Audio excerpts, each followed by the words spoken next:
Anthony Herwig, Ty Bartell with you, and we are having another basketball season preview. We're joined by the head coach of the girls squad in Crestview that has been on a dominant tear over the last couple of years. Aaron Blatch joins us from Crestview. Aaron, thank you so much for coming on and talking to us today.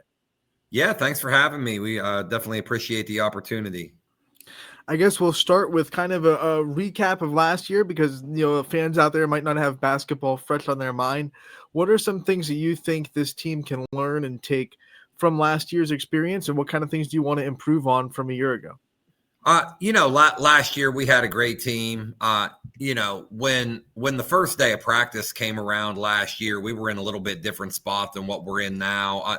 Pretty much every kid that was going to play big minutes had a pretty big role the previous year. So we kind of knew what to expect. We weren't really breaking in a lot of newcomers early in the year. Overall, our girls did a great job. I think we wrapped up 21-4, won a league championship, had a disappointing ending in overtime in the district final. Was certainly not the way that we wanted to go out. But, overall, our girls did a great job. We had a good experience. This year, we're in a little bit of a different situation. We're returning several really key girls, but at the same time, we're also going to be a little bit younger in some spots. So that's a little bit of a challenge and also exciting at the same time to see how those girls are developing and who's going to step up. And so, our girls that were able to get experience last year at the varsity level, and we had a really good JV team as well at the JV level. We look for, them to build off of those experiences and be ready to help us. Coach, take us through this roster too. I know there's a certain name that's going to be highlighting it for sure too, but take us up and down this roster and who you see as key contributors to, and who's going to be stepping up this year. Yeah, we'll start with our seniors. We've got a great senior group that, is going to go down as, one of the most accomplished classes that we've had in school history. Obviously Addison's a great place to start. Senior Addison Rhodes is the returning Division V State Player of the Year. Just a phenomenal player, a phenomenal talent and worker. And so, I'm sure that she's going to be generating a lot of attention, deservedly so, from our opponents. And but I think her, along with our other two seniors, Ava Busey, who I'll talk about here in a minute, and Lily Neese, those three have really stepped up from a leadership standpoint. And it's kind of an interesting dynamic because they all do it in different ways. Addison is extremely intense and, holds herself and everybody accountable every day, does a great job in that regard. Ava is a little bit more I think Ava is like a tremendous connector for us. Relates to everybody. I think people feel, like she's typically our girl and has been over the last few years. If somebody has a problem, they go to Ava. And then Lily does a great job as well, just is super helpful. She's great with our younger girls, making sure that they understand our concepts and our sets. So I think, those three were certainly looking for big things, not just on the court, but off the court. Then we bring back a couple other girls off last year's varsity. Kerrigan Miller's a junior. Kerrigan has played, significant varsity minutes as a freshman and sophomore. We're looking for her to step into a bigger role this year. She's off to a great start. Brianna Baker is a sophomore that was in our rotation for a number of games last year, really did a nice job, had a great JV season, and was a good varsity contributor. We think she's got, tremendous potential. So we're excited about her. Then the rest of our sophomore group, we've got a really talented, solid group of sophomores. Lainey Milhone, Katie McKay give us two strong inside post kids. They rebound the ball, they defend, they finish inside, they screen people. We think they're definitely going to be ready to step into varsity roles. Bella Shaper has been battling some injuries a little bit, but we're excited about her as well. We need to get her back to 100%. Then our freshman group, We've got a small but talented group of freshmen, girls that went undefeated 7th and 8th grade in middle school. Carly Perry is going to be one of our lead ball handlers this year. Her sister played, and when I came to Crestview, her sister was a freshman, so was fortunate enough to coach Krista for 4 years. And she's somebody that's gone down as one of the best players in school history. I think Carly, little bit different type of player, but every bit as talented, every bit the work ethic we think is going to be a great one for us. Kenna Ray has had a really strong preseason as well. As another girl that's going to be in the mix pushing for some varsity time. And then Piper Harvey has done a great job. And we love how she's developing as well. Then in addition to those ladies, we have 2 newcomers that are new to basketball that are doing a good job, getting better every day. Jasmine Maurer and Mackenzie Halfield. So it's been fun seeing their development as well. As much as people talked about your offense last year and what Addison Rhodes and obviously Lorraine Gaskins could do scoring the ball, the defense was the hallmark of this team, especially the pressure. Do you anticipate, the defense can do the same thing they did last year, losing a couple of key players in that defense that were really good at ball pressure and getting people to make some bad mistakes?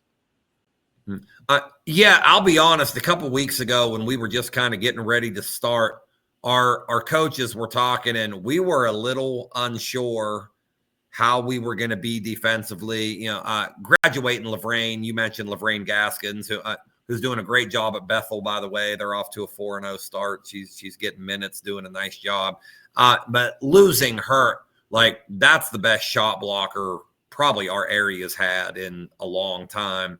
So we have been good defensively, but sometimes at the same time, she would probably cover up some mistakes for us, whether that's in the press or whether that's in the half court. Lexi Blower did some of that stuff as well, gave us another good, solid rim protector. And then we graduated Meyer Miller, who played the top of the press and did a great job. So, we kind of had some holes to fill. I've been really pleased so far. We're definitely not all the way there yet, but in our scrimmages, how we've looked defensively. And that's been in the full court and in the half court. I mentioned Ava a minute ago. Ava Busey has come further defensively in a month period, from our preseason workouts into where we've been mandatory practice than any kid I've ever seen. She has been fantastic. So we're looking for her to take on one of our kind of stopper roles. Addie does a great job defensively. Bree Baker, we feel like with her athleticism and her length, she's getting better every day. So across the board, our girls are working. We've been working on guarding the ball. We've been working on applying some pressure and helping one another. Our communication's getting better. It's going to be a little bit different style defense. Again, we don't have somebody that's going to block 5 or 6 shots a game, but I do think that we have the potential to be very solid there. Coach, take us through your schedule. I mean, what do you foresee from the conference this year too, and highlight some of these non-conference matchups? I see that you're testing yourselves this year. Yeah, absolutely. In conference, we expect it's going to be very competitive. At the top of things, we know LeBray's got a great team. We've had some battles with them over the years. They had some bad injury luck last year. And as far as I know, they're healthy and have a good, deep team. So they're very much on our radar. We think Garfield and Southeast, to name a few more, are going to have very good, solid teams. Non-conference, yeah, we've got a good, solid schedule. We're playing some bigger schools. Laurel is always a power. We're going to play them at South Range. So that'll be great competition. We open the season. Our first 3 games are Boardman, Maplewood, Howland are going to be 3 very good teams. We play Fitch and Salem later in the year. Girard's coming off a league title. Lakeview's got a really good team.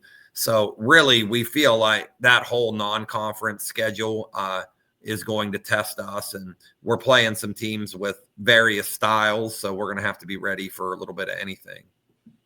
You brought up the way last year ended, and I don't want to bring back bad memories or give you PTSD, but it's so close in the district championship game to tasting it. and then it's pulled under the rug in overtime. How much do you think that has motivated the returning varsity players to try to get back to that doorstep and kick the door in this time? How hungry do you see your girls this year in practices and scrimmages in the summer? Yeah, it sucked. We didn't get it done. We had our opportunities, and give credit to them, but we for a number of reasons we didn't get the job done, and it's certainly on our mind. It's not something we bring up every day, but when we do, it's something we're all still a little bit emotional about. I mean, it was a difficult loss at a bad time. So yeah, I do think that's certainly a motivating factor. And the one thing I think more so than anything, I told our girls we've been good enough.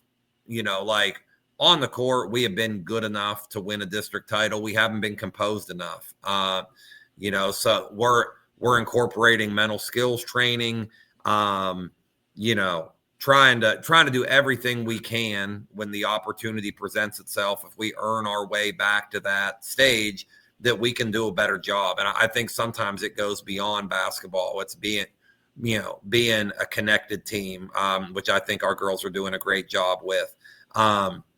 It's being able to respond from mistakes better, I think, is something that admittedly, like our girls know that has not been a strength. And I think that's maybe been one problem with sometimes not getting tested a whole lot in the regular season. And we've tried these last few years to up the schedule, but sometimes it's difficult. We've had a good, talented group. And so I do think this year has the potential for a lot more close games. I think we're going to learn a lot about ourselves right away in the first few games of the year. Hopefully we're successful throughout the regular season, but in the big picture, we definitely want, to build up to tournament play, and hopefully we're playing our best at the end of the year and give ourselves an opportunity to go further. Kind of a continuation on that, Coach. I mean, you talk about the way that season ended. It's a heartbreaker too. I never realized until I started getting into coaching with my daughter's softball team too, how much self-doubt sometimes and second guessing you do as a coach, wondering, all right, am I doing the right things? Am I teaching the right things? Am I going about this the right way? Do you have those feelings? How do you kind of combat those feelings? What's your kind of strategies to that? Yeah, when you figure it out, let me know, and I'm open to any suggestions.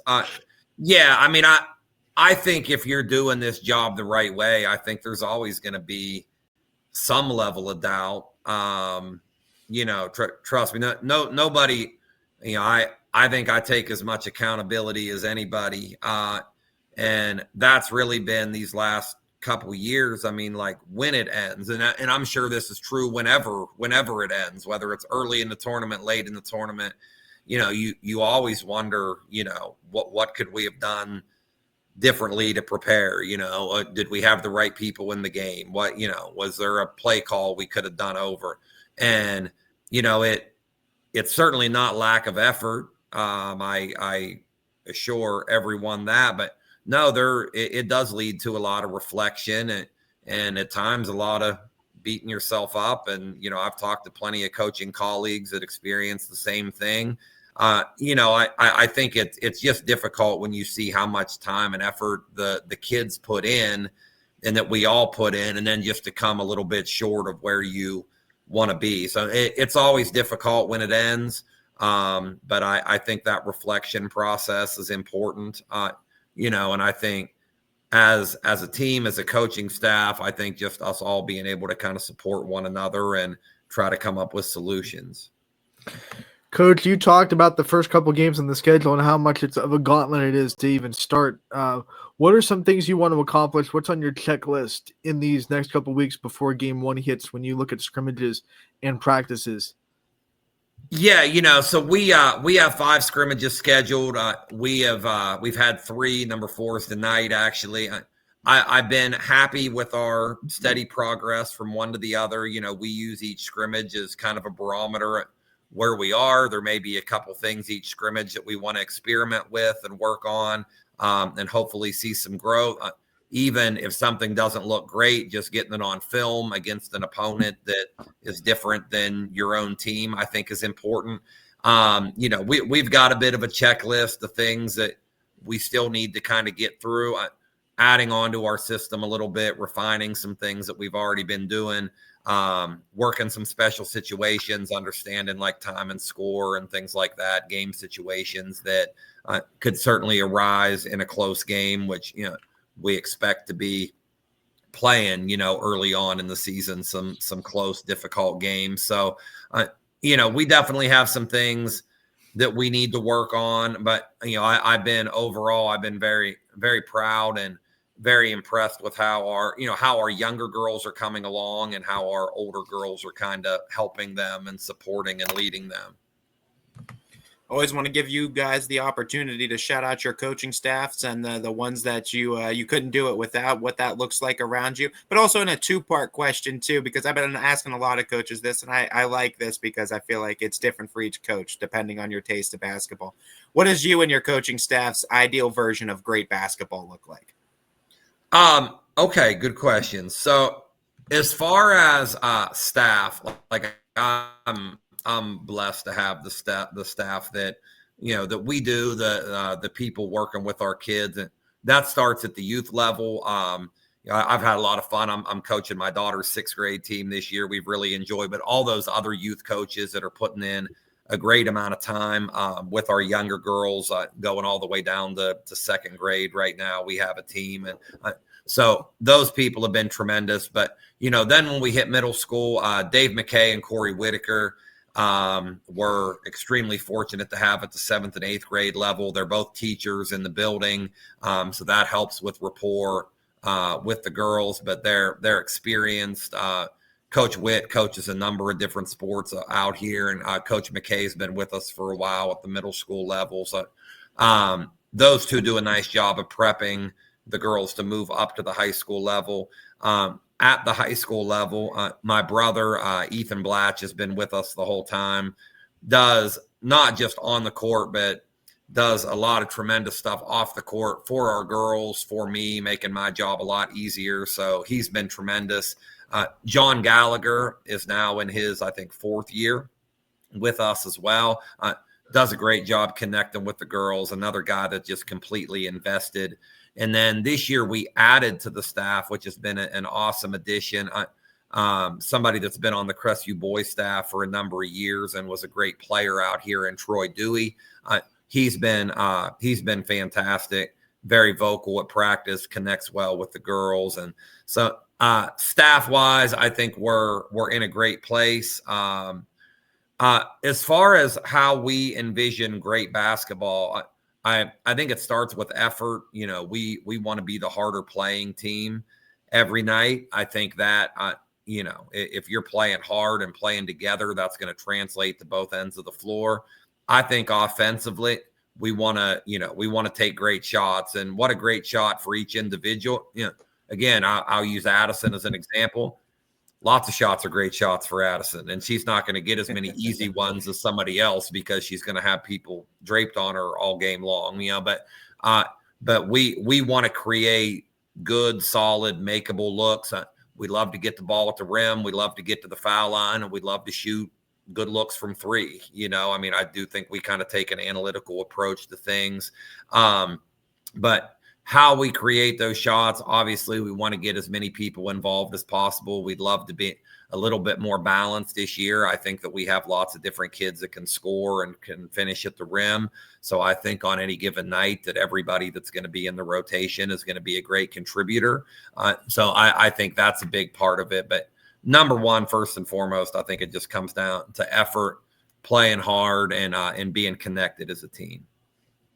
Coach, we want to thank you for your time today. We know you're a busy guy, and we appreciate you giving us a chunk of your day to come and talk to us about your team and your program. We're excited to cover it. Ty will be out there. I will be out there. We'll have you very well covered on YSN this year. We want to thank you again for the time, and we'll see you again real soon. Hey, I appreciate what you guys do. Thanks for giving me the opportunity to talk about our kids, and I look forward to seeing you guys throughout the year.